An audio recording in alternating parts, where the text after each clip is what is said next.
So if I have to be completely honest, I kind of do think that the iPhone 12 mini is probably a better iPhone now than when it actually first came out. However, what I will definitely tell you is before we even get down that road is that if you have the money, the iPhone 13 mini is probably the best way to go. I think that iPhone has a lot of capability, a lot more than the iPhone 12 mini. But weirdly enough, since the first time that the iPhone 12 mini actually came out, I was actually kind of surprised how well the iPhone 12 mini, update after update after update, was actually getting better and better, and ultimately became probably one of the better deals, I would argue, of an iPhone that you can probably buy right now. So when this iPhone first came out, for the price tag in which it was, which was about like $699, it just seemed overpriced. I liked having a small iPhone, but because of the smaller size battery and not that big of an upgrade, or it wasn't like a small upgrade from the iPhone 11, but it wasn't like the same iPhone, I don't think. So I think it should have been a little cheaper than that device.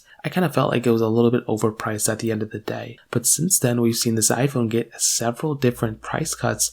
And because of that, we're now in a pretty good spot where this iPhone is, I would argue, a pretty decent deal just from the price tag standpoint. So from the build quality, you're really not missing out on too much here. Of course, it's a smaller iPhone, but it still feels like a very premium phone. You're still getting flat sides, you're still getting Face ID, you're still getting lightning port on the bottom. I mean, you're still getting a lot of stuff on this iPhone, which is still very good. For the average person out there, if you're planning on buying an iPhone like this, you are still going to be, getting a pretty decent built phone, which actually is pretty cool. Now, on top of that, you're still getting a very solid camera as well. Now, this was one thing where I didn't really complain too much about it when I got this iPhone, because I like having an ultra-wide sensor and, it's a pretty good phone. And that in and of itself is actually pretty decent. But since then, with this iPhone going down in value to less than $300 for the most part, I mean, that is a pretty good price for an iPhone that has a pretty decent camera like this. So that was another reason why this iPhone, in my opinion, still actually kind of holds up pretty well. Now, on top of that, the battery life, I feel like, has actually gotten better throughout the last several versions of this iPhone as well. So since day one of owning this type of iPhone,